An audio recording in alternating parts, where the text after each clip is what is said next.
Assalamualaikum warahmatullahi wabarakatuh. Alhamdulillah rabbil alamin wassalatu wassalamu ala asyrafil anbiya wal mursalin wa ala alihi wa sahbihi ajma'in. Subhanaka la ilma lana illa ma 'allamtana innaka antal alimul hakim. Rabbi shrah li sadri wa yassir li amri wahlul 'uqdatam min lisani yafqahu qawli. Alhamdulillah kita bertemu lagi dalam kelas hafazan hadis 5 Ibn Sina sama dengan Cikgu Falah, dan hari ini kita akan sambung dengan hadis kedua, iaitu dengan tajuk 3 cara penyembuh penyakit. Baik, sebelum kita teruskan dengan hadis yang kedua, suka untuk Ustaz ingatkan kepada pelajar yang belum menghantar hadis pertama, iaitu hadis tentang Habatus Sauda, penyembuh penyakit sebagai penawar, Habatus Sauda sebagai penawar, untuk berbuat demikian supaya kamu dapat selesaikan tugasan hafazan ini mengikut waktu yang telah pun kita tetapkan. Kerana setiap minggu akan ada hadis-hadis baru yang perlu dihafal. Jadi kalau kita ataupun kamu pelajar tidak menghantar tugasan pada masa yang telah ditetapkan, nanti kamu akan rasa terbeban untuk menghafal hadis-hadis ini. Kerana kamu terpaksa menghafal hadis yang banyak dalam masa yang sama. Jadi sebaik-baiknya pada minggu yang pertama dihafal hadis pertama, hadis yang kedua, minggu kedua hadis yang kedua, supaya kamu tidak akan rasa terbeban untuk menghafal hadis-hadis ini, dan kita dapat selesaikan tugasan kita ini dengan baik, insya-Allah. Jadi kepada sesiapa yang belum menghantar hadis pertama, Ustaz harap dapat berbuat demikian dengan segera. Dalam masa yang sama, hadis yang kedua yang kita akan pelajari pada hari ini mestilah dihantar, sama ada rakaman suara atau rakaman video, kepada Ustaz selewat-lewatnya pada hari Jumaat ini, 5 Februari 2021. Kita teruskan dengan hadis yang kedua, 3 cara penyembuh penyakit. Baik, pelajar, apa yang dipaparkan di skrin ini juga boleh merujuk kepada buku hafalan hadis tahun 5, ya, muka surat 2, hadis yang kedua. Ini adalah 3 cara penyembuh. Kita telah pelajari dalam hadis yang pertama bagaimana Rasulullah sallallahu alaihi wasallam telah mengkhabarkan kepada kita bahawa salah satu daripada penyembuh atau penawar kepada penyakit adalah Habatus Sauda. Dalam sini kita akan pelajari ada 3 lagi, tetapi dalam hadis ini Rasulullah menyebut ada 3 penyembuh, tetapi yang dibenarkan untuk kita lakukan adalah 2 daripadanya. Satu daripadanya itu adalah ditegah oleh Nabi sallallahu alaihi wasallam. Insya-Allah kita akan sama-sama pelajarinya. Kita sama-sama baca. Qala Rasulullah sallallahu alaihi wasallam, telah bersabda Rasulullah sallallahu alaihi wasallam, asy-syifa'u fi thalathatin, syarbati asalin wa syartati mihjamin wa kayyati narin wa anha ummati anil kay. Penyembuh itu pada 3. Ada 3 perkara. Pertama, syarbati asalin, pada meminum madu. Baik, di dalam buku ini disebutkan pada manisan. Untuk terjemahan yang lebih tepat, Ustaz minta kamu betulkan, gantikan perkataan manisan itu dengan meminum madu. Di bawah ni kan maksudnya meminum madu. Kerana asal itu, maksud hadis ni yang lebih tepat adalah madu. Asalin itu dengan maksud madu. Jadi penyembuh itu pada 3. Yang pertama, syarbati asalin, pada meminum madu. Yang kedua, wasyartati mihjamin. Yang kedua, pada turisan bekam. Pada turisan bekam. Hijamah itu disebut sebagai bekam.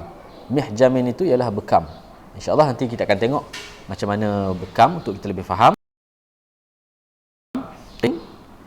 pada melayurkan kepanasan api. Okey, jadi ada 3, pada meminum madu, pada bekam, dan juga pada melayurkan kepanasan api. Ini adalah 3 kaedah perubatan Arab yang ada pada zaman Rasulullah sallallahu alaihi wasallam, tetapi Nabi melarang yang ketiga, iaitu melayurkan kepanasan api. Wa anha ummati anil kai, dan aku menegah umatku daripada melayurkan kepanasan api. Okey, kita akan tengok satu persatu. Yang pertama, syarbati asal, meminum madu. Semua orang pernah tengok madu kan? Pernah rasa madu? Madu memang adalah makanan ataupun minuman yang terbaik. Disebut di dalam Al-Quran dan surah An-Nahl ayat 69, bagaimana Allah Ta'ala menyebutkan bahawa madu itu yang berasal dari perut lebah, keluar cairan dengan pelbagai warna, di dalamnya terdapat kesembuhan bagi manusia. Jadi ini sesuailah apa yang disebut oleh Rasulullah, bertepatan dengan Al-Quran, bahawa madu sebagai penyembuh. Maka ada baiknya untuk kita amalkan, kerana ia akan menguatkan tubuh kita sebagai antibody kita untuk kita melawan penyakit.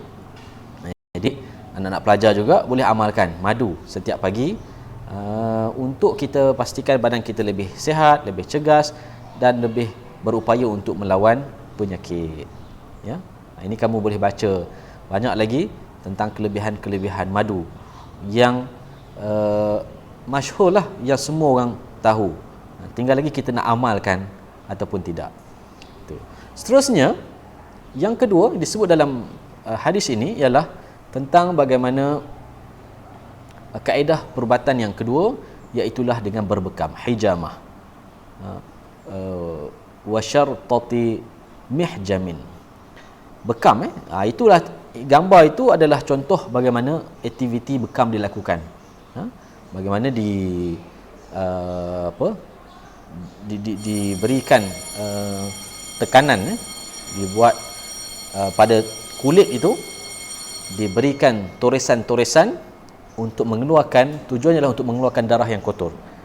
Okey, banyaklah kelebihan bekam ni, untuk kita buang toksid dalam tubuh kita, buang darah yang kotor. Jadi dengan sebab itu akhirnya kita boleh kawal paras gula, kawal kolesterol, badan lebih ringan, buang angin, melancarkan peredaran darah, menstabilkan tekanan darah dalam tubuh. Bekam di kepala misalnya boleh melegakan sakit kepala, pening-pening kepala. Jadi ini adalah salah satu kaedah perubatan yang dianjurkan untuk kita lakukan, iaitulah berbekam. Jadi kamu boleh tanyalah kepada waris-waris kamu, mungkin ada di kalangan waris-waris kamu yang sudah biasa melakukan bekam. Okey. Baik, yang ketiga disebut sebagai waqayyati narin, iaitulah melayurkan kepanasan api pada tubuh. Ustaz sebutkan tadi di awal bahawa ini adalah salah satu daripada kaedah perubatan Arab yang ada pada zaman Rasulullah. Iaitulah besi itu dipanaskan, dan kemudian besi yang panas itu dilekapkan ataupun dilayurkan pada kulit yang sakit. Tujuannya adalah untuk menghentikan kesakitan itu. Tapi oleh kerana kaedah ini dia bahaya, dan juga dia boleh mendatangkan mudarat jika tidak dilakukan oleh orang yang mahir. Maka dengan sebab itulah Rasulullah SAW menegah kita daripada menggunakan kaedah ini untuk merubat. Tapi apabila kita membaca hadis-hadis yang lain, kita akan bertemu bahawa sebenarnya kaedah ini dibenarkan. Maka larangan ini lebih bersifat makruh untuk kita lakukan. Kita boleh anggap bahawa ia adalah sebagai pilihan yang terakhir. Sekiranya tak ada jalan lain, misalnya dalam peperangan, apabila satu bahagian tubuh itu cedera teruk, luka, darah tak berhenti mengalir, maka mungkin boleh dilakukan, besi dipanaskan dan juga diletak di situ untuk menghentikan darah dan seumpamanya. Jadi itu adalah pilihan terakhir. Dalam keadaan biasa, jika ada lagi pilihan yang lain, maka elakkan daripada menggunakan kaedah ini. Dan dia hanya boleh dilakukan oleh orang yang mahir, kerana dia berisiko, satu kaedah perubatan yang sangat berisiko. Sebab itulah Rasulullah menegah kita daripada menggunakannya. Maka dalam hadis ini disebutkan bahawa yang digalakkan kepada kita disebutkan 3 kaedah perubatan, tetapi yang dibenarkan adalah 2, iaitulah dengan melazimi meminum madu, yang kedua melazimi bekam dengan kaedah berbekam. Yang ketiga ialah melayurkan api, kepanasan api kepada tubuh, dan ini ditegah oleh Rasulullah sallallahu alaihi wasallam daripada kita melakukannya. Jadi kalau kita campur lagi hadis yang pertama, maka habatus sauda, madu, bekam, ini adalah kaedah perubatan yang sangat, ataupun kaedah untuk kita memastikan tubuh kita sentiasa sihat dengan kaedah yang diajarkan oleh Rasulullah sallallahu alaihi wasallam. Dan di sana ada lagi seperti zaitun, kan, kurma, buah-buahan yang disebut oleh Rasulullah dan juga dalam Al-Quran. Okay, dalam hadis ini disebutkan 3, tapi tak dibenarkan untuk kita buat satu, iaitu menggunakan besi yang panas. Jadi itulah maksud hadis ini, bagaimana Rasulullah SAW menceritakan kepada kita tentang 3 kaedah perubatan, dan 2-nya digalakkan dan 1 lagi ditegah daripada kita melakukannya. Baik, seterusnya ialah kita akan lihat bagaimana untuk kita menghafal hadis ini. Baik. Untuk memudahkan hafalan, Ustaz telah bahagikan hadis ini kepada 7 bahagian. Yang berwarna biru itu qala Rasulullah sallallahu alaihi wasallam. Ustaz fikir kamu telah pun menghafalnya, kerana setiap hadis kita akan bertemu dengan kalimah ini, qala Rasulullah SAW, ayat ini kita temui, maka pastikan kamu dapat hafal. Jadi tumpuan kita pada hari ini ialah bermula daripada kandungan hadis, iaitu asy-syifa'u fi thalathatin. Ustaz telah bahagikan dia kepada 6 bahagian. Yang pertama yang berwarna merah itu asy-syifa'u fi thalathatin. Yang kedua yang berwarna hijau syarbati asalin. Yang ketiga wasyartati mihjamin. Yang keempat wakayyati narin. Yang kelima wa anha ummati. Dan yang keenam anil kai. Jadi kita akan menghafal dengan mengambil bahagian-bahagian ini dahulu. Baik. Yang ada 6, Ustaz telah bagikan dia kepada 3 rangkap. Maksudnya setiap rangkap ada 2 baris. 2 baris, 2 baris, 2 baris. So semua ada 3 rangkap, setiap rangkap 2 baris. Asy-syifa'u fi thalathatin syarbati asalin. Rangkap yang kedua wasyartati mihjamin wakayyati narin. Rangkap yang ketiga dan terakhir wa anha ummati anil kai. Jadi untuk memudahkan hafalan, kita boleh lagukan dia. Dan untuk hadis ini Ustaz cadangkan lagunya seperti ini. Asy-syifa'u fi thalathatin syarbati asalin. Boleh? Kita ulang. Asy-syifa'u fi thalathatin syarbati asalin. Itu rangkap kedua. Wa syartati mihjamin wa kayyati narin. Ustaz ulang. Wa syartati mihjamin wa kayyati narin. Dan untuk rangkap yang terakhir, kita tinggikan sedikit tone lagu ini. Wa anha ummati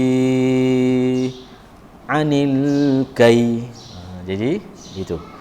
Wa anha ummati anil kai. Jadi ini kalau kita nak hafal bersama maknanya. Qala Rasulullah sallallahu alaihi wasallam. Telah bersabda Rasulullah sallallahu alaihi wasallam. Asy-syifa'u fi thalathatin. Penyembuh itu pada 3. Syarbati asalin. Pada meminum madu. Wa syartati mihjamin. Pada turisan bekam. Wa kayyati narin. Dan melayurkan kepanasan. Jadi Ustaz nak mudahkan hafalan, maknanya Ustaz yang dalam kurungan itu Ustaz tak sebutlah.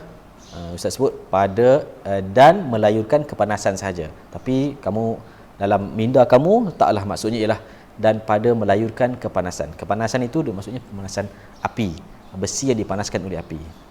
Ustaz ulang ya. Wa syartati mihjamin wa kayyati narin, dan pada turisan bekam dan melayurkan kepanasan.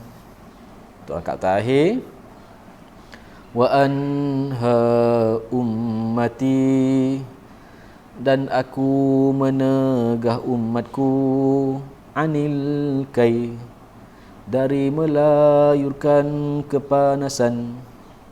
Boleh? Okey, ini keseluruhannya seperti inilah, insya-Allah, untuk memudahkan hafalan. Ya. Kamu boleh ulang video ini atau bahagian ini untuk membantu kamu menghafal.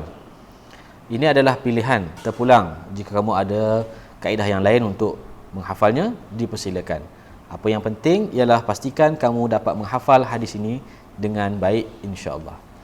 Baik, sebagai terakhirnya Ustaz akan bacakan sekali lagi untuk membantu kita menghafal hadis ini. Hadis yang kedua yang bertajuk 3 cara penyembuh penyakit.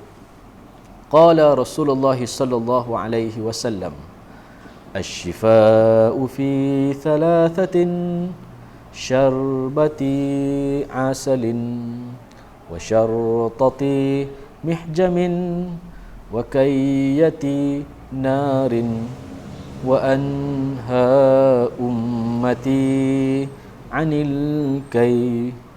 Penyembuh itu pada 3, pada meminum madu, dan pada turisan bekam, dan melayurkan kepanasan, dan aku menegah umatku dari melayurkan kepanasan.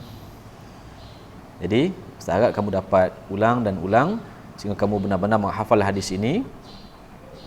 Dan seterusnya, siapa yang dah pun menghafal, bolehlah buat rakaman suara ataupun rakaman video dan hantarkan kepada Ustaz, kepada WhatsApp Ustaz untuk Ustaz rekod. Dan seterusnya kamu bolehlah minta waris untuk tanda tangan di bahagian belakang buku hadis kamu, menandakan kamu telah pun menghafal hadis yang kedua ini. InsyaAllah kita bertemu lagi minggu hadapan. Wabillahi taufiq wa hidayah. Wassalamualaikum warahmatullahi wabarakatuh. Bye bye.